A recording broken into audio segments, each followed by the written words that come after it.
back, I'm Claire Cousins, and in this episode I'm going to show you a bit of wet felting. The previous episode, or one of the previous episodes, I showed you how I blended out old tops that had gone quite yucky. By brushing them out you can actually bring them back to life and reuse them.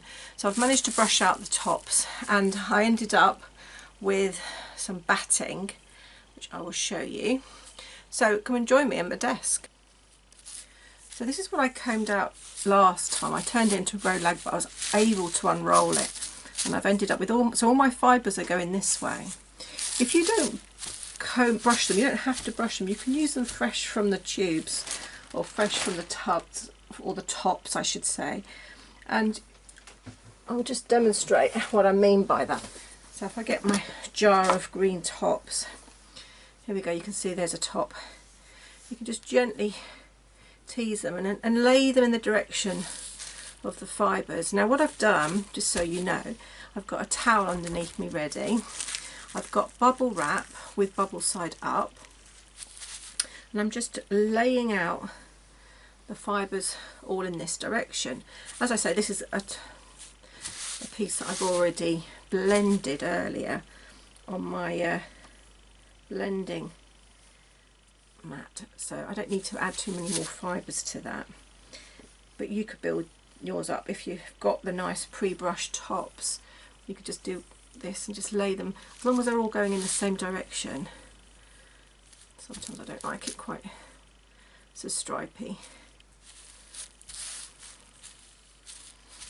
You can actually put a design in depending on where you put the threads. I'm going to lift this up for a minute because I've actually got another batting which isn't as nice, so I don't want it on the top. Now these fibres are actually going this way. Let me explain a bit better. So these fibres are actually going this direction, but this is the underneath, so it doesn't really matter too much about these on this side. Like that. So I've got these ones going this way.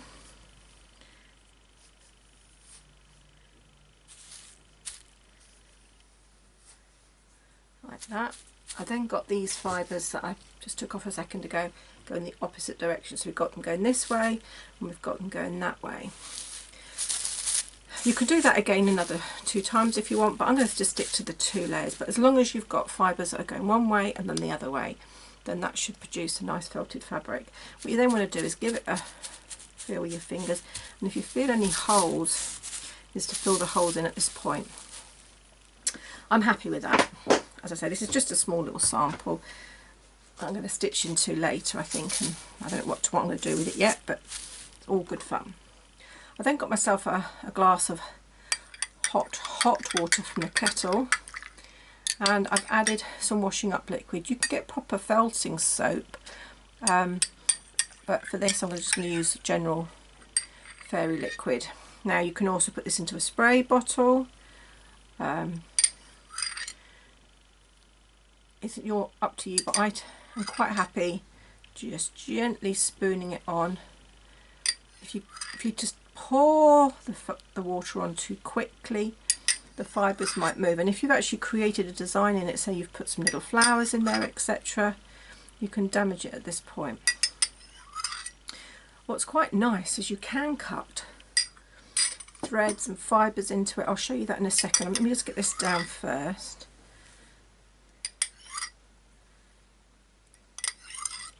So this doesn't move about too much.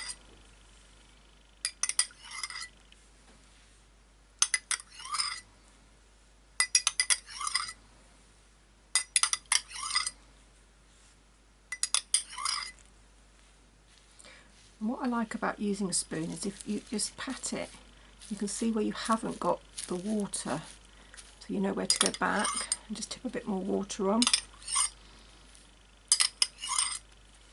So you're never putting too much water on. Just here. Okay.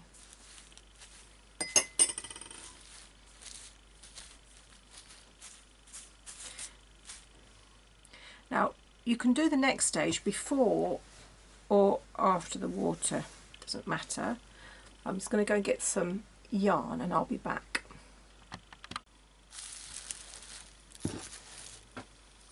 Right, what I've got here is a combination of different yarns and threads, and what I can do is I can create a design by layering them on.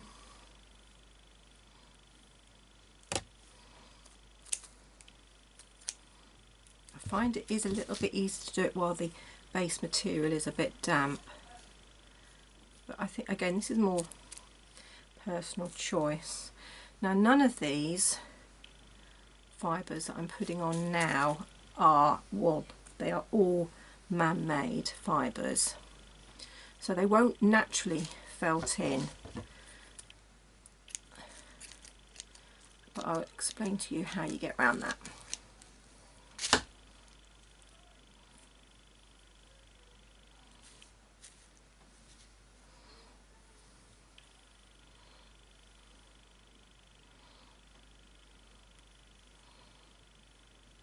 I love this one. This one's got pops of colour and slubs, so I might put another bit more in that in there.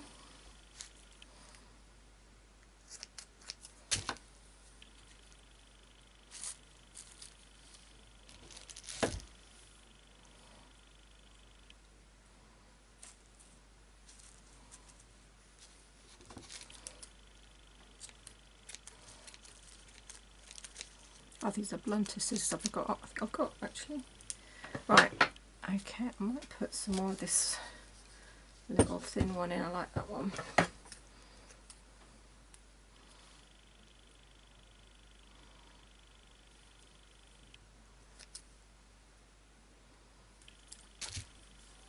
One last bit. Okay, so I've put that on. Now they won't felt in, and I know that for sure because I've experimented with this type of thing before. So what I'm going to do is I'm going to actually put the thinnest, wispiest layer of tops on the top, and that should be enough to felt them in. It entraps it. So I'm just putting a couple of little tiny bits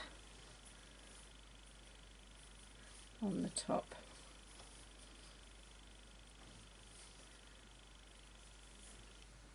Really thin wisps. If it's too big, it will show.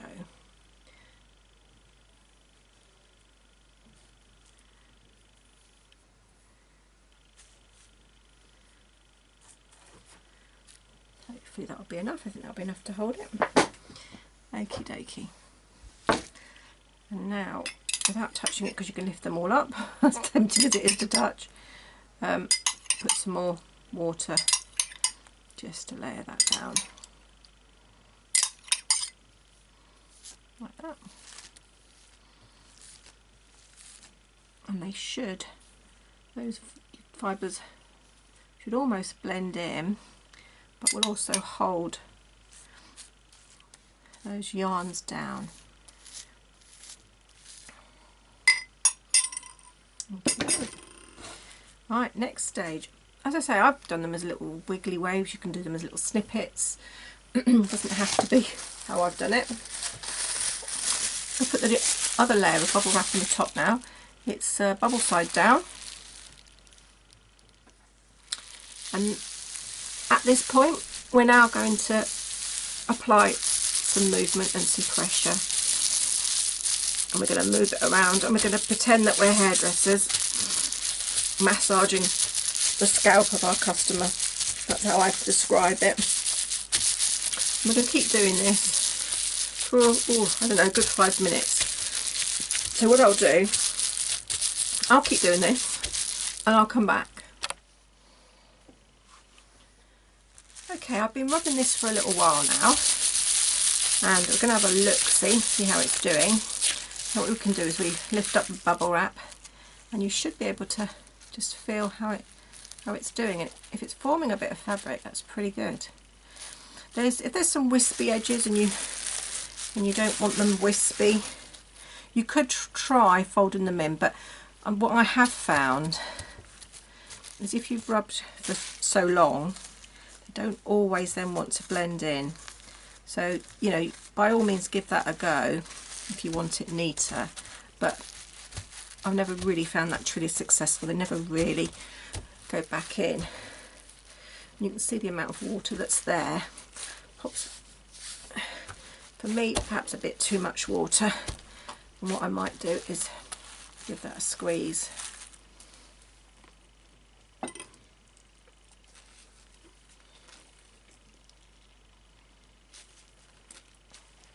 That's why it's useful to have a towel, because I say a lot of that water will go on your toe. And you can see that just by squeezing it, I can actually still unroll it. So that's a good sign. It's felted really nicely. It's very, very bubbly still. Okay, now what we can do, this is a small piece. I can now put it into a reed mat. Now you can get beach mats that are reed. You can buy the proper ones from some companies. Because mine's a small one, I've got a little mat. This is actually a placemat that I picked up, and it's the same thing. It's a reed mat. It will still work. And I'm going to just roll that in like that, and then I'm going to roll. And I'm going to do this for some time. So again, I don't know, 5-10 minutes, I'll come back. I didn't roll for very long. I probably rolled for only a couple of minutes, to be honest with you, because what I realised was it was starting to shrink this way. So I took it out so that I can actually roll it the other way, because I didn't want too much shrinkage in one direction. So you'll see that I'm just holding it and I'm just rocking it. Some people actually like to tie them with an elastic band or a pair of stockings I've seen, and they'll do it like this. I prefer to just do that, but it's personal choice. You get into your own rhythm, and you know it, whatever works for you.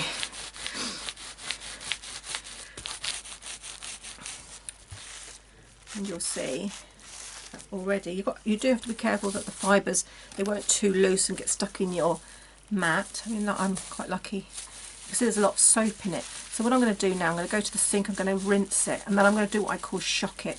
So I'm going to do really hot water, really cold water, and then I'm going to bang it on the surface of my kitchen counter, and that kind of shocks it and shrinks it even more. So I'm going to come back and I'll show you. Right, I've rinsed it out under the tap, you know, under hot and then cold water, and then I smashed it against the, well, threw it at the side of the thing, bashed it a bit.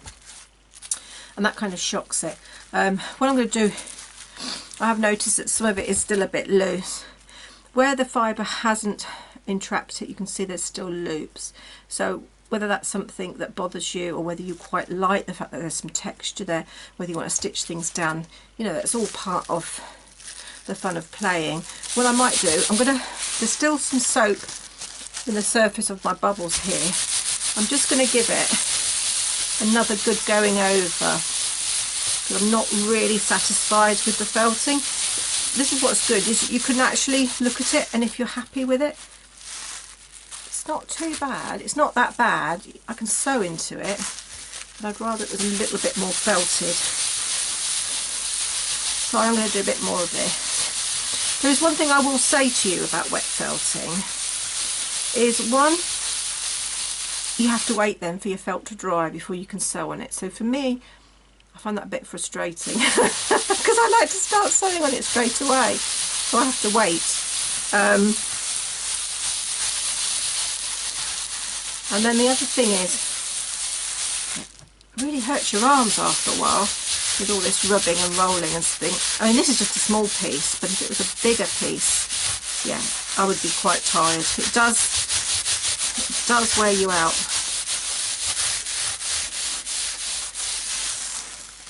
That's the back,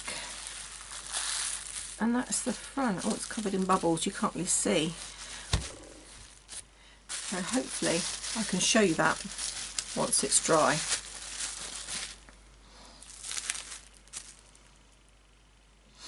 Anyway, thank you for joining me, and I look forward to catching you again soon. There we go. Bye bye.